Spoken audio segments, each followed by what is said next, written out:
Yeah, thanks a lot for the invitation. I'm already now very happy to be here because I learned so much from the papers and from the presentations today, and I got so many perspectives I usually don't read from a sociological perspective, so that's very great to be here.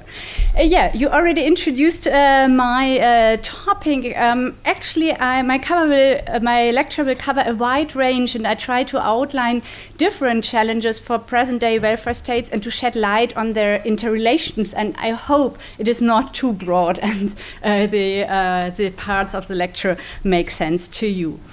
In times of increasing inequality and precariousness in the welfare states of the global north, and that's my focus, the Fordist welfare state, the post-war decades often serves as a positive point of reference. And even if we ask what could be the answer to the strengthening of right-wing populism, many find their answer in this constellation. It is therefore worth, I think, taking a look back, which should nevertheless lead me into the present in the course of the lecture. The Fordist industrial capitalist society was characterized, as you all know, that's why I keep it short, by standardized mass production and consumption, a decrease in material inequality, standardized employment biographies, a conservative gender regime, and the use of migrant labor as so-called guest labor. We already had that today. This constellation gradually began to shudder almost 4 decades ago, and although social scientists seldom agree, there is a large consensus that an economic paradigm shift has taken place, which has far-reaching consequences for the modes of production, work, and I think that's important, life in contemporary capitalism. Marketization, deregulation, and privatization are only the most prominent catchwords that capture this process. There is also no dispute, and that's another important point for me, about profound changes in lifestyles in terms of increasing individualization, pluralization, and denormalization.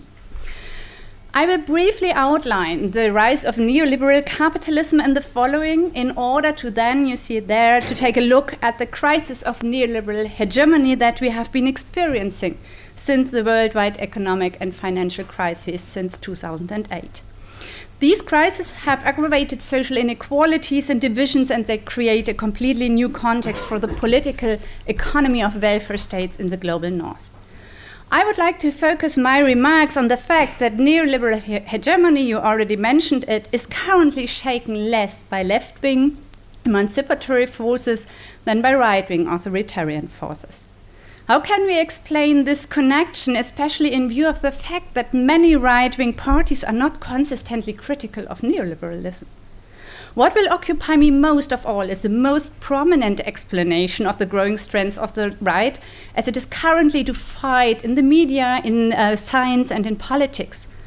The explanation that we are witnessing a political self-defense of the economically lower classes, who are seen as the victims of neoliberal policies. I will show that this interpretation is very controversial within the social science debates. I don't know how much it is in the economic debates. And I will show that this explanation is empirically false, analytically subcomplex, and politically dangerous. At the same time, rejecting this simple self-defense thesis, however, does not mean to ignore the complex socioeconomic conditions of right-wing successes in contemporary capitalism. The rise of right-wing populism in times of social inequality finally raises the question of the future welfare state.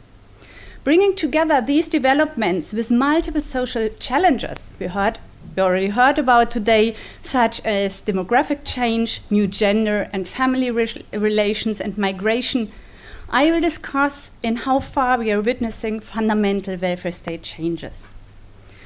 Against the backdrop of the hegemony crisis of neoliberal capitalism, I will ask finally whether we are witnessing the rise of a less individualistic, more communitarian community capitalism, fueled for very diverse reasons and in very diverse ways by liberal, left-wing, and right-wing powers likewise.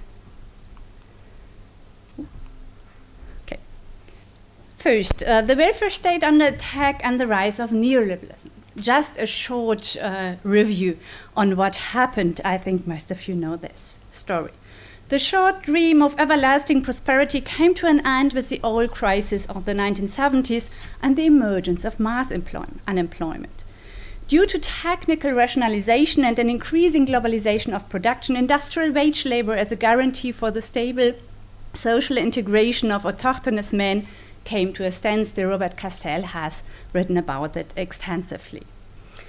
And then, contrary to widespread interpretation, the reactions to the crisis, especially in Germany and more so in Austria, did not amount to a simple withdrawal of the state and an unrestricted unleashing of market forces. Rather, what was observed was a politically embedded, sometimes contradictory, restructuring of capitalist accumulation and regulation, with some existing welfare state institutions exhibiting pronounced resilience. I think that's important to stress. My remarks on this development are very general, and I don't go into the depths for the different welfare state systems and so on, but mostly I refer to the German case. I'm not very knowledgeable about the Austrian case, I have to admit at this stage. The initial reaction to the crisis was to increase the rate of exploitation through wage cuts, rationalization, and the intensification of labor. With a retreat from standardized mass production, a more flexible specialization in the industrial sectors, and an increase in employment in the service sector, the further standard employment relationships eroded and wage labor became increasingly precarious. This is about the rise of atypical employment and so on. And I think you all know that another very important point is the extensive exploitation of labor through declining standards and wages corresponds to a specific form of labor intensification. We just had it before, that goes hand in hand with an expanded exploitation and appropriation of the subjectivity of the employees. These developments go hand in hand with processes of marketization through which social areas that used to be removed from the market logic and Fordism, we discussed about the essentials and decommodification today, areas which used to be removed from the market were increasingly commodified. The result is a recommodification and privatization of services and public infrastructure, especially in the areas of transport and communication, education and training, health and care. In addition, welfare state security systems are being selectively restricted and sanctions mechanisms tightened. The latest in Germany, you all know that with the Agenda 2010 and the Hartz reforms, just to name one example. It has become clear, and I think that's very important, and that's true for Germany and for Austria and for many of the other countries, it has become clear that an analysis of the socio-political reforms as a withdrawal of the state, and that was very long the main focus, is misleading. It is not about a withdrawal of the state. Instead, the logic of welfare state control changed radically. So the function of the state-led regulation switched. According to the new logic, potential recipients of benefits are no longer regarded as holders of rights, but as obliged to take personal responsibility. So activating social and labor market policies is about to turn the supposed passive citizens of the Fordist welfare states into productive labor market subjects through so-called education to marketability. So the state that proposed not to be able to regulate the economy anymore started to regulate the citizens and to conduct the citizens. The new motto is creating employability and developing individual harm reduction, so through preventive and low-risk behavior with the threat of benefit cuts. At the heart of the welfare state's program of activation policy is a trend towards a transition from state provision to self-care, from public to private responsibility, from collective to individual risk management. And this transition is carried forward by state policies of rather rare promotion and support and much more frequent cutbacks and control. Current challenges to welfare states are far more multi-layered than the story of welfare state retrenchment and activation policy, though. For one thing, fundamental changes are underway in gender relations, with more and more women entering the labor market. As a result, the amount of time available to them to serve as a full-time, as Elisabeth Beck-Gernsheim called it, unpaid secret resource of the social policy, this time is significantly reduced. And as empirical research shows, men do not step in to fill the gap. Against this backdrop, we do actually witness welfare state expansion in the field of childcare for preschool kids, or of all-day care for school kids, and of parental benefits. However, and this is important, this extension does not cover the demands and needs. The consequence of this shortfall of private and public social services is a profound crisis of social reproduction. But that, and I think that is important, it's another story than just to say there is a lot of welfare state retrenchment. And the true extent of this crisis only comes to light if demographic changes are addressed concurrently. We already discussed that as a major challenge before. And of course, the widespread notion of an old age crisis, as the World Bank labeled this crisis in the 1990s, is problematic, since this notion of old age crisis suggests a naturalized crisis rooted in old age itself, and not in the socioeconomic conditions of the aging society. However, and that's very important, in Germany, for example, about 3.4 million elderly people are dependent on care, while there is an estimated shortfall of 500,000 professional care workers. And even though the introduction of the long-term care insurance in the 1990s, this is another example of welfare state expansion, this expansion does not remotely solve the challenges of long-term care.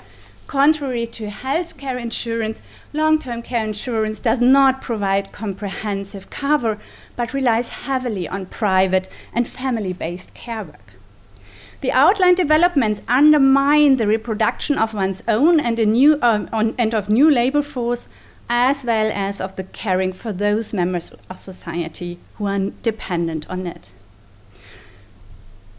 As already mentioned in the beginning, the economic paradigm shift and the shift in social policy are closely linked to a profound sociocultural change. And I think we have to talk about this in order to understand the right-wing movements later. I speak later on. With the 1968 movement and the social movements of the 1970s and 1980s, new critiques became influential. These critiques not only problematized economic exploitation and social inequality, but also or even primarily alienation, uniformity, discrimination, and standardization in mass society. Some might know the book On the New Spirit of Capitalism by Luc Boltanski and Yves Chiapello, who distinguish these forms of critique. Often, these critiques address the exclusive regulations and norms of the Fordist welfare state. Women's and migrants' movements challenged these regulations, and what is remarkable about the entanglement, and that's a very important point, the entanglement of economic, political, and cultural change rooting in the 1970s is, I mentioned that before when we talked about the last paper, the remarkable is that critiques of the social movements have been taken up by liberal protagonists and were incorporated, for example, in the restructuring of production processes in firms.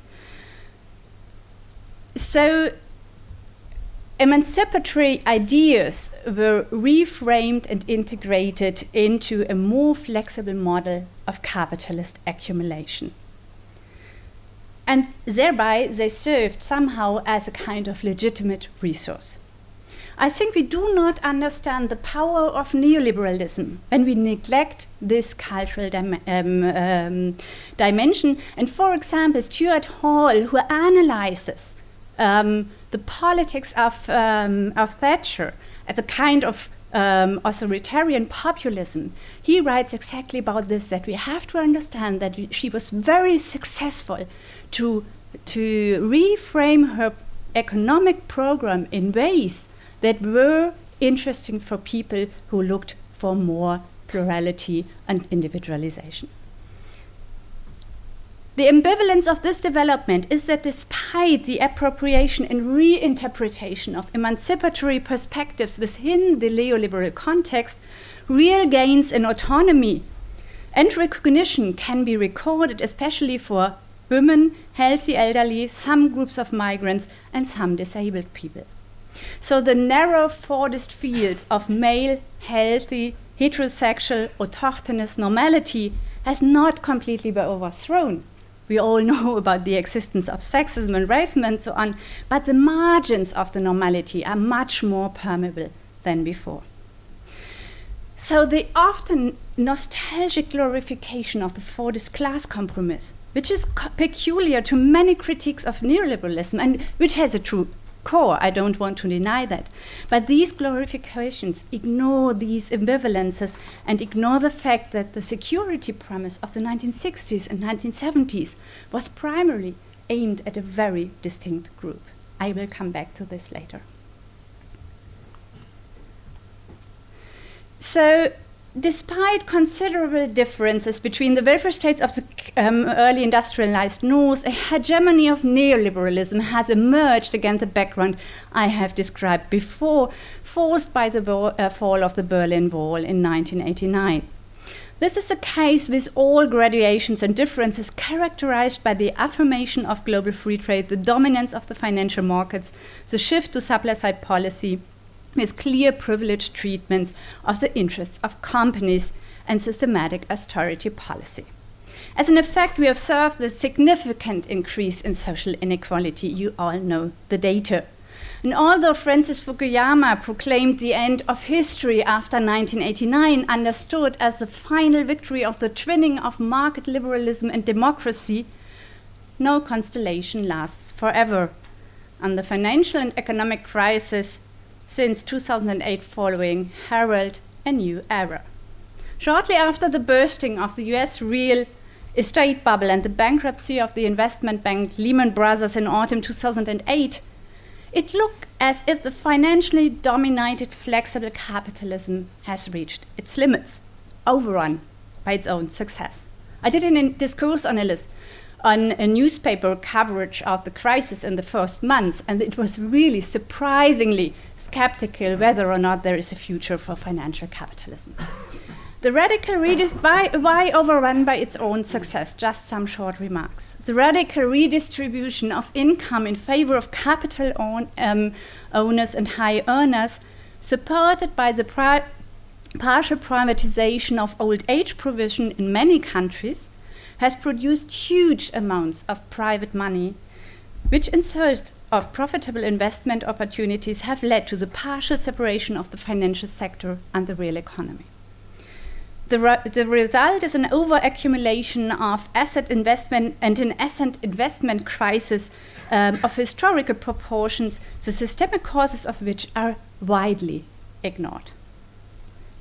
Alone, the privatization of old age pensions has resulted in such huge amounts of private money searching for investment. The links between the financial crisis, the crisis of the welfare state, and the privatization of public services are more or less taboo.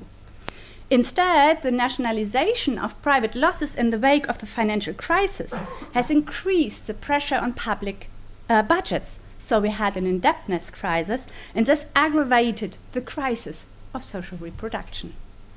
You could talk for hours now about the economic conditions and consequences of the crisis. That's your job mostly, not mine. And I am interested in the shifts in the political balance of power in the aftermath of the crisis, which continue to this day. Even though Colin Crouch rightly identified the strange non-death of neoliberalism immediately after the crisis erupted, and even though there is ample evidence of the ongoing influence of neoliberal ideas in politics, the system's hegemony has come to be contested. Neoliberal governments worked for a long time and successfully in the mode of factual constraint and lack of alternatives. Political decisions were not communicated as decisions, but as inherent necessities, and the political dispute about how the economy and the society should be organized was put on hold. Angela Merkel has repeatedly spoken of the lack of alternatives to a market-compliant democracy. When in 2008 and 2009 hundreds of billions were suddenly available to rescue private banks, this contributed to the fact that the long-propagated lack of alternatives to austerity measures was increasingly called into question, and you see some, and you mentioned them already, some of these critics.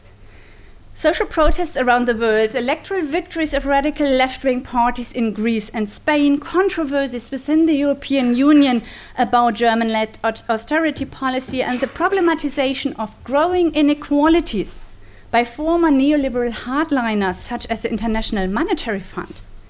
These are signs of a dwindling hegemony and a problem of consent regarding radical austerity. The continuing dominance of neoliberal government. So we really have to differentiate between hegemony of neoliberalism and dominance of neoliberalism. So the continuing dominance of neoliberalism, despite dwindling hegemony, is guaranteed by the fact that even in democratic states, authoritarian modes of government are gaining in importance, as seen in European crisis politics towards Greece. This policy has not only suspended democratic decisions in the Greek state, but has also partly run counter to the rule of government set within the EU. Where technocracy is challenged, it is followed by an increasingly authoritarian capitalism, as Frank Deppe put it. When the Greeks voted 61.3% against the Troika's austerity measures in 2015, Wolfgang Schäuble, the former financial minister in Germany, commented, "Elections cannot be allowed to influence economic policy." And this hegemony crisis has, as I would like to show in the following, become the breeding ground of the right. Asked whether the global crisis worries him, Viktor Orban replied in 2010, "No, I like the chaos, because I can turn this chaos into a new order, the order I want." As already mentioned in the beginning, neoliberal hegemony is currently shaken less by left-wing forces than by right-wing authoritarian forces. How can we explain this connection, especially in the view of the fact that many of the right-wing parties are not consistently critical of neoliberalism? Why are right-wing parties so successful nowadays, and what has this to do with the hegemony crisis of neoliberalism? In his much-discussed book, Returning to Reims, Didier Eribon uses the example of his family to tell how left-wing communists became voters of the Front National. I quote, as contradictory as it may sound, I am sure that the approval of the Front National must at least partly be interpreted as a kind of political self-defense of the lower classes. The self-defense thesis, which already linguistically suggests an absolval of responsibility, this thesis assumes that the enthusiasm for right-wing populists can be traced back to a class interest violated by neoliberalism. The key assumption is that turning to right-wing parties is an act of social protest, since a neoliberal turnaround of social democracy means that there is no longer a suitable addressee for social concerns. The turn to the right here becomes a striving for justice, which is misguided in its expression, but right in its core. A much discussed question is whether a workers' movement from the right is forming, protesting against social inequality, social insecurity and precariousness. But while Didier Eribon does not deny the manifest racism of the right-wing followers, but he emphasizes that the workers who had defected to the Front National were already largely racist as communists, and how the Communist Party managed, to channel this racism. In contrast to Didier Eribon, who does not this question, is it racism or is it protest, the reception in the German and English-speaking context is quite the reverse. And Didier Eribon has already given a bunch of interviews to protest against this reception of his works. In the German and in parts of the English-speaking discussion of Eribon, racism is understood as a derived or unreal phenomenon, ultimately due to the experience of social declassification. Nancy Fraser, for example, stresses that the majority of Trump voters are neither racists nor dyed in wool, but victims of the manipulated neoliberal system. And Sarah Wagenknecht from the German Linkspartei reported, as among many others, directly after the Bundestag elections, that the voters of the AfD were by no means racists, even though they voted for a strictly racist party. A few sentences on the empirical facts first. The data on the social structure of voters of right-wing parties is anything but unambiguous, which in turn favors various interpretations. While education and occupational status are significant for the likelihood of choosing right-wing parties, the results for income are not clear. For example, the majority of voters from the lowest income group voted for Hillary Clinton and not for Donald Trump, and even the supporters of the German AfD have, according to various studies, no below average income. At the same time, the data show that unemployed people, workers, depending on the definition, and people with low educational resources tend to vote for right-wing parties with above average frequency. And this applies to trade union members in Germany too. But mostly, it's a slight above average frequency. And this does not imply, and this is often overlooked, that the majority of supporters of right-wing parties come from these groups. As important as a search for the reasons why socially deprivileged people do not see their political homeland in the political left, of course this is important to question, but at the same time, it must not be overlooked that the fact that right-wing parties are so popular they are so successful is precisely because they mobilize across classes, including established self-employed and civil servant milieux. In addition, the fight against discrimination as well as an anti-racist and feminist attitude is not reserved only for urban academics, but finds supporters in all classes and milieus too, even if the articulation may sometimes be different from what those trained in academic discourses are accustomed to. Secondly, the Bielefeld studies on group-based amnesty from Willem Heidmeier and his colleagues show, for example, that privilege and education do not fundamentally protect against racist, anti-refugee or sexist positioning. Against this background, the self-defense thesis also functions as a kind of self-exculpation of its middle-class representatives. And I quote a colleague because I think she puts it very nicely. By pretending to be so worried about working-class white people's immigration fears, the white middle class gets all the fun of actually being racist without any of the guilty conscience of guilty feelings. The truth is not all poor people are racists and not all racists are poor. This is just a middle-class fantasy, a paranoid fantasy which comforts middle-class white people. Currently, more and more voices are reformulating the self-defense thesis in the light of the ambiguous empirical facts. According to this view, now, followers of right-wing parties are not necessarily privileged in economic terms, but they might fear subjectively a social decline or a loss of status. And that's much more true than the pure economic exploitation. In the following, however, I will discuss why the self-defense thesis, even in this broader version, is so popular, and why the widespread belief that the turn to the right is an expression of anti-neoliberal unrest is nevertheless highly problematic. It is without doubt true that there is a widespread criticism in everyday life of the consequences of neoliberalism, which no longer finds a political home in the social democratic parties. It is also true that in the past 4 decades, a harsh class struggle from above has been fought without any effective class political articulation or successful organization from below.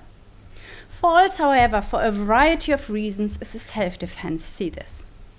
First of all, many of the right-wing parties and protagonists, including the AfD, most part of the FPÖ, and the Trump camp have no consistently neoliberalism critical program. Nevertheless, there are manifold references in their programs to a good old time which is located in the peak phase of the industrial society, and thus in the peak phase of Fordist capitalism. And I think that's interesting to have a look at that. Trump's Make America Great Again recalls the time of fossil post-war capitalism prior to the developments of financialization and globalization. This recourse to the golden post-war decades also promises, and this is a crucial point to understand the strengths of right-wing parties, the revitalization of the typical social figure of this era, the white, male, heterosexual, industrial worker and family breadwinner. If now the critical commentators articulate the turn to this program as a striving for justice, something quite decisive is lost out of sight. As shown in the beginning of my presentation, the class compromise of the Fordist era was a highly exclusive one with regard to gender relations, the exploitation of migrant labor, and international inequalities. The world has never been more unequal than in the 1970s. The Fordist promise of security cannot be detached from these oppressive and discriminatory conditions. Of course, even white proletarian men were only relatively privileged in times of Fordism and within the class of wage earners, that's clear. Nevertheless, they have benefited more from Fordist security than the majority of women and migrant workers. Therefore, the neoliberal attack on social rights and standards affected these male workers and their certainties especially hard. Yet even today, and that's a very important point when we have the discussion that the white men are the new victims, white male workers are generally not the lowest of the social ladder, and gender and ethnicity remain reliable indicators of social vulnerability as well as of lower income and wealth. And we really have to recall this because we have a major discourse shift toward this. Acknowledging these circumstances is not tantamount to disregarding the social rights and securities fought for decades ago, not at all. It is rather a matter of continuing to think inclusive of these rights and securities and of using criticism of Fordist class politics for a forward rather than a backward class policy. Such a class policy does not fall behind the standards fought for by industrial workers, but rather seeks to generalize them.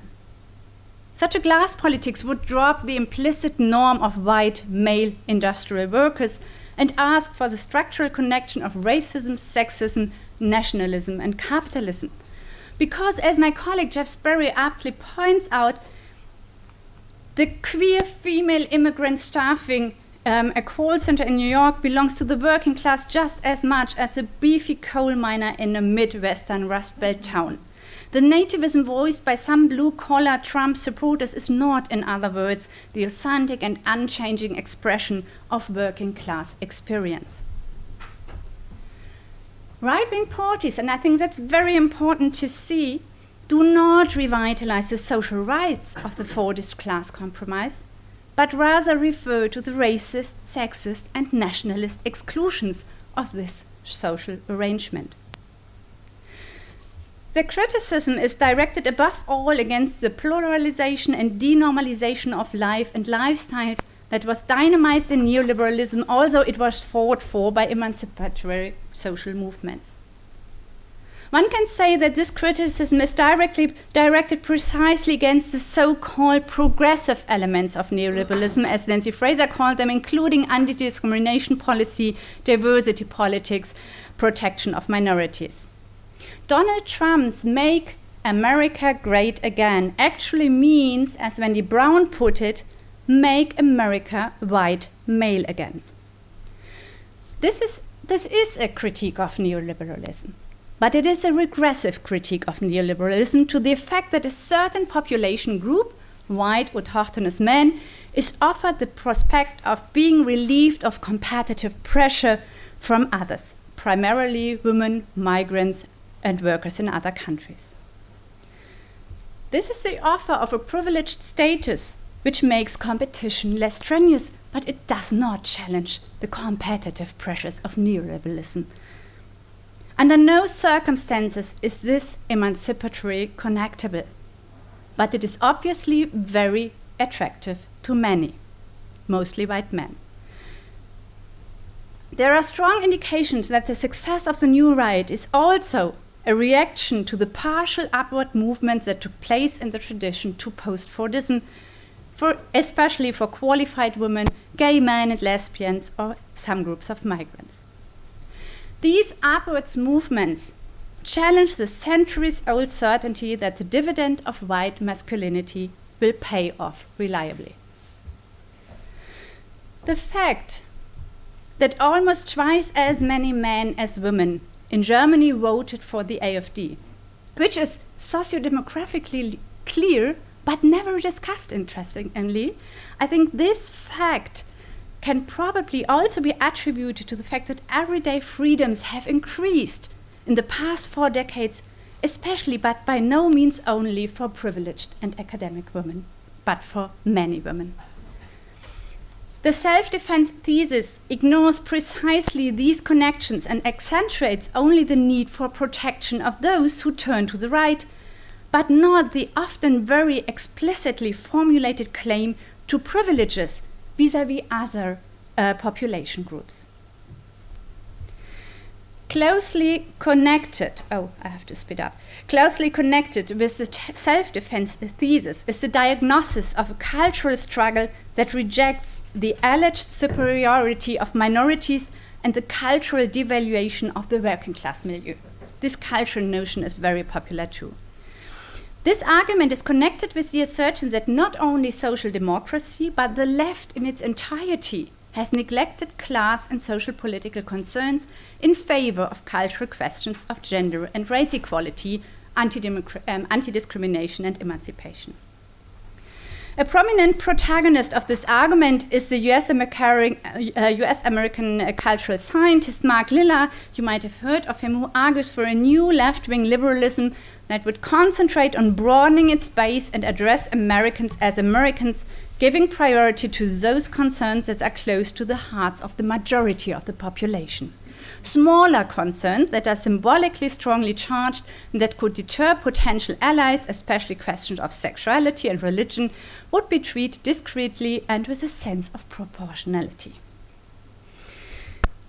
The assumption that so-called minority issues, which usually also includes women's concern, and then you can start to count all these minorities, are definitely the majority. So we see that this is a hegemonic claim when the talk is about majorities and minorities. The assumption that so-called minority issues have been declared core problems by the left is typically combined with a class argument. Equality, feminism, anti-racism, or the rights of homosexuals correspond supposedly to the lifestyles and preferences of privileged people who can afford to be tolerant. The very correct observation, and I want to stress that economic exploitation has been systematically neglected in the academic and political left since the 1980s. Thus, this is completely right, but this is turned into a problematic elite criticism. The well-educated people, the emancipated women, the equal gay men are declared to be a collective of privileged urban cosmopolitans that benefit unisono from neoliberalism to the detriment of the ordinary people who work hard and struggle for their place in society. Interestingly, and I could show you many quotes, these ordinary people are obviously never female, gay, or something else. It is not spoken out explicitly, but implicit in this opposition. The famous British author Owen Jones characterizes liberal anti-racism even as an instrument of class struggle from above that would throw white workers in the pan. So the nationally framed class question is prioritized here at the expense of all other contradictions and social cleavages. These are labeled as elitist identity politics. The self-defense thesis is not only influential and empirically hard-covered, it is also politically dangerous because it contributes to the denigration of hard-won emancipatory achievements, and that exactly in the time when right-wing forces are strengthened. The justified criticism that the left has neglected the social question and the class question becomes a backward role in the supposedly well-ordered age of Fordism. Why are the struggles of women, blacks or gays seen as identity struggles, while the life and related struggles of white male workers are seen as social and economic reality? The US-American author Ta-Nehisi Coates, you might have heard of him, who described in his book Between the World and Me what it means to live as a black man in the USA, commented via Twitter on the debates about the Trump election with the observation, I quote, that white dudes' issues are economic and everybody else is just trying to discuss their feelings. And when he adds, in America, class isn't the only kind of class, he rejects the implicit association of class as an analytical category with a characteristic whiteness. Put it the other way around. The struggles of African Americans, women or migrants, are just as much class struggles as struggles against social declassification are systematically gendered and racialized, also in Germany and Austria. This already starts with the question discussed earlier, who is considered a part of the working class at all? And if Harald Welzer, just to name another example, complains that the universalism of the modern welfare state is destroyed by the multiple demands of recognition of identity policies, then the particularity of the Fordist class compromise with its gender-specific, ethnic and civic exclusions is completely ignored. Critical left-wing and liberal scholars, journalists and politicians currently contribute above all to removing the issue of racism from the explanations for the strength of the right. There are many voiced warnings not to dismiss blue-collar discouragement as racism, which are right in its core, but at the same time, they eliminate the question of racism from public discourse. As Fatima El-Tayeb sums up this situation in a pointed way, racism always seems to be about something else: fear of the future, economic insecurity, a socialist legacy. Even the question of whose concerns are actually taken seriously is associated with racist privilege. While the white voters of Trump or the German and Austrian supporters of Gauland and Strache are said to be legitimately concerned, Erdogan's supporters are considered to be integration refusers. The currently widespread idea that we are dealing with either economic concerns or racism is highly questionable from an analytical point of view. Both in research on racism and more so on authoritarianism in the tradition of the Frankfurt School, the question was raised as to when and under what circumstances economic declassification was processed in an authoritarian and racist manner, instead of in solidarity. So I don't talk for neglecting economic conditions and just to focus on racism, but I speak against the separation that we have either the one or the other, because then we can't see the connections, and that's a problem for future politics. So I come to the question. As far as the future of the welfare state is concerned, the fundamental question is how social rights fought for in the past can be extended in sense of an inclusive class politics. How can we take up the criticism that left-wing scholars and activists tended to neglect class issues in the past decades? How can we take up this criticism without falling back and behind emancipatory gains from social movements?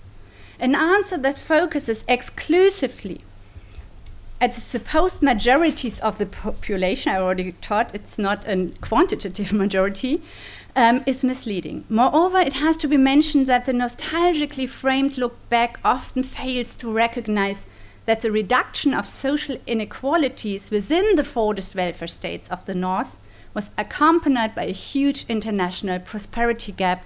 Never before, I already mentioned it, inequality has been so pronounced worldwide as in the supposed equal 1970s. What could a progressive response to the crisis of neoliberal hegemony in times of a strengthening right look like instead? The simple calculation, more social benefits and infrastructure for the locals equals fewer AfD supporters or fewer FPÖ supporters will not work out so easily, precisely because the simple self-defense thesis is misleading. Well-off AfD supporters will be as unimpressed by this as those who adhere to the AfD because they explicitly endorse its anti-refugee and racist policies. However, even if this simple calculation does not work out, the restructuring and expansion of the welfare state is an essential starting point for a policy of solidarity, which must always go hand in hand with a resolute anti-discrimination policy. Social policy does not simply make racism disappear, but it contributes to making distributional conflicts less violent and to ensuring that a racist breeding ground is not fueled by experience or feared declines. Richard Wilkinson and Kate Pickett, I've already mentioned them before in the discussion, have shown in their study the spirit level why equality is better for everyone, that societies that are more equal benefit everyone, including those who are in the upper end of the social structure. Thus, the rich also live longer in more equal societies than in unequal ones, to name just one example. Above all, and that's why I mentioned them here, they can show that a policy of equality that generates socio-economic similarity creates everyday solidarity and social cohesion. This is the best empiricism, and they did it for many countries we have against a thesis of welfare state crowding out. Welfare state security and the reduction of social inequality do not turn people into passive beneficiaries, but into more supportive fellow citizens. Above all, and this is a crucial point under the given conditions, it is socio-economic similarity and not cultural homogeneity that is at stake here. This is important to emphasize since more and more former critical scholars who argue for a national social policy with strict migration control are showing a new flap of the tongue that cultural similarity is a prerequisite for solidarity. Wolfgang Streeck is one example, and that he's in favor of national social policy and very critical towards European-wide solution. That's already for a long time, but in his newer publications, he strictly accentuates that we do need a certain amount of cultural homogeneity in order to preserve solidarity. You find a quote here, and he makes countings that it's much cheaper for the German taxpayers if the refugees are not cared for in Germany, but in camps in countries close to their home countries. In this context, the works from the Wissenschaftszentrum Berlin, in particular those of Wolfgang Merkel on democracy and populism, should also be mentioned. They open up a new social line of conflict that is considered to replace the classic right-left divide. They think that this is not anymore the crucial divide, but they see here the communitarians translated as the ordinary worried citizens who are concerned about social security, cultural homogeneity, and social closure. And there, the neoliberal cosmopolitans translated as the resource-strong elites who are interested in the deregulation of migration and capital alike. This accentuation excludes precisely the fact that social security does not necessarily have to be tied to small, culturally homogeneous communities, and that by no means all those in favor of an open migration policy must therefore be elitists or neoliberals. Sometimes a look back helps. So I want to show you the resolution of the Socialist International of 1907 on working class and immigration. And this resolution shows that solidary class politics and progressive immigration politics do not have to be opposites. The Congress recognizes the difficulties which in many cases arise for the proletariat from the mass immigration of unorganized workers accustomed to a lower standard of living. He does not, however, see the exclusion of certain nations or races from immigration, which is also reprehensible from the point of view of proletarian solidarity, as an appropriate means of combating them.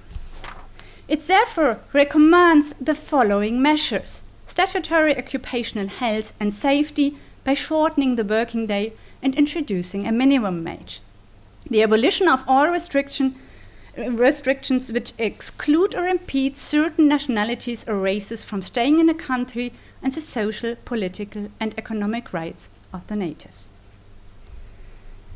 I think this resolution shows one very important thing: to take concerns seriously, and this is important, is not tantamount to adopt the answer of the right. This answer is to pretend to solve the social question by raising the migration question.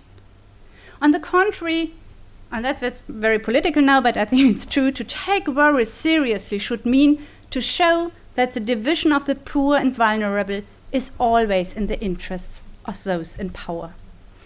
The first step for a progressive social policy is to break through the mantra of lack of alternatives, which, as we have seen, is already beginning to show signs of cracking. Nevertheless, the long-standing politics of factual constraints and technocracy have been so successful that many people have developed fatalism in questions of social and economic policy.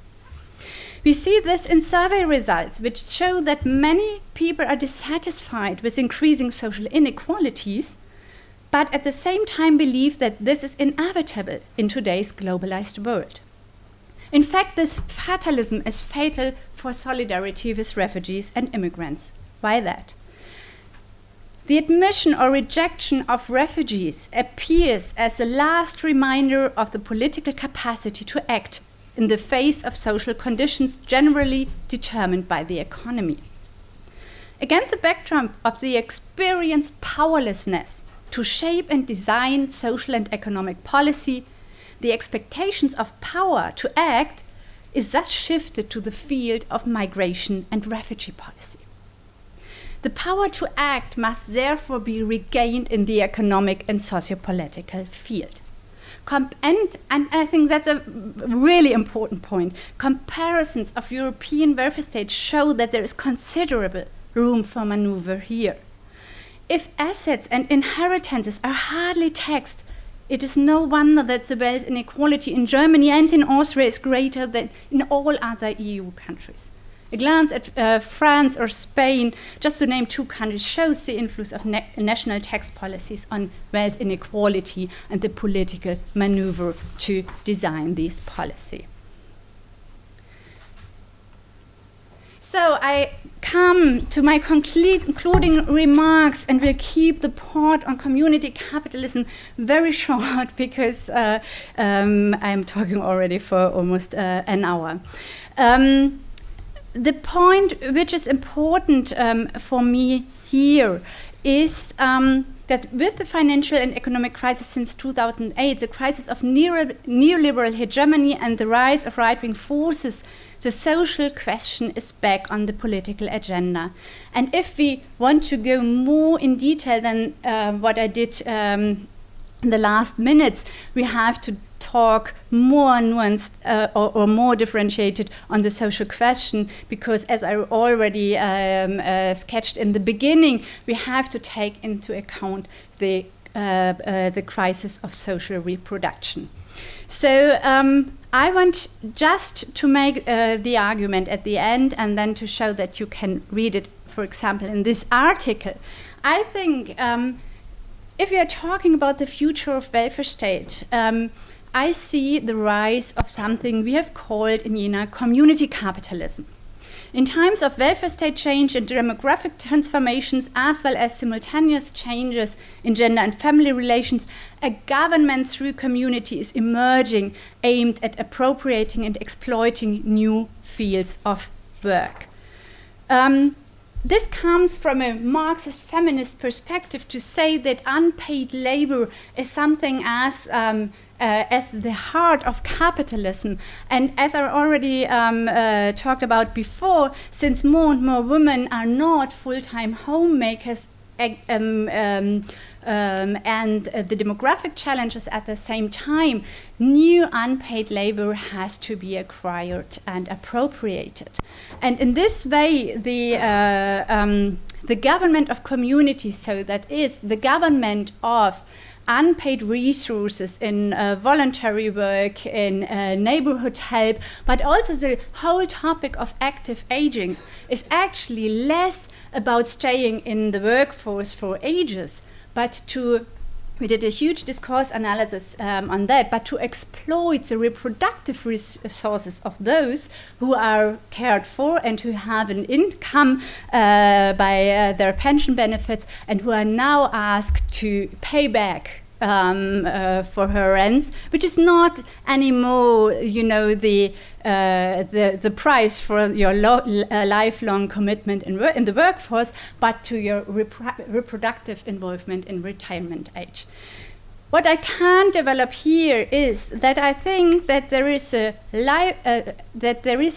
appropriation and exploitation of community resources by liberal states, that there is some affinities, and we had this before, in left-wing movements to promote community projects, which of course are from a completely different design, but nevertheless revitalize the idea of small social groups with huge homogeneity and solidarity networks. And not least, at the moment, we witness that right-wing forces know how to take advantage of the care and infrastructure gaps, particularly in structurally weak rural areas. So-called ethnic settlers and organized right-wing activists offer transport services for the elderly or childcare in the new federal states and take over local projects and associations. That's very interesting if you go in the countrysides in the new federal states. Combined with a pronounced racism and discrimination against minorities and people with different views, a regressive concept of culturally homogeneous communities is promoted and brought to life. Of course, it is not my intention to unify or to equate very diverse community references. With alternative movements, while alternative movements strive mostly for post-traditional, inclusive and solidarity-based communities, the community concept of the right is based on ethnic closure and traditional references. And to be sure, commoning and alternative ways of caring and sharing are not only compliant instruments of capitalist interests, neither. They might well contain emancipatory seeds. However, allowing these seeds to grow requires a careful analysis of how alternative community activities fit into the existing system, and under what conditions they promote regressive ideas of homogeneity and personal dependency. Yeah, I have 3 minutes. What difficulties arise when communities are mobilized as a resource in the age of crisis? First, we can observe attempts to generalize community as a model for society, and thus to obscure structural political and economic conflicts as well as conflicts of interest. The influential legacy of traditional communities continue to project their attributions of social proximity, homogeneity, and harmony into the present days, and this brings about a situation in which class relations are explicitly not addressed, an omission with broad social appeal. To problematize this is not to criticize all forms of communal caring. Rather, it is to voice concern when politicians and others seek to establish a community society. This kind of community society not only ignores factually effective class relations, but also contributes to the erosion of the status of citizen as one endowed with social rights. The proclaimed community capitalism, with its new culture of helping, is part of the dismantling of social rights and establishes personal dependencies and uncertainty based on charity to which people in need are not entitled. And this is the case for the small left-wing projects as well, and they are very homogeneous, as we know from research. Social ties characterized by closeness and tenderness sound good, but become problematic when they supplant a crucial achievement of the modern welfare state, namely the decoupling of social security from social bonds and the establishment of reliable, anonymous mechanisms of compensation. This is not about glorifying the welfare state, which always was and still is the institutionalization of both social rights and social exclusions. However, the basic principle of social rights is the institutionalized rejection of the idea that compassion and sympathy are a solution to social inequality. As overwhelming, for example, volunteer support for refugees is, this non-guaranteed help is subject, as we have seen, to fluctuation and swings in the public mood and can be withdrawn anytime and without explanation. Social rights provide socioeconomic security. They must, of course, be permanently questions about their exclusions. But unlike local communities, they have the potential to socialize people as citizens while ignoring their concrete characteristics and habits. This is where an inclusive social and class policy must start. Thank you for your attention.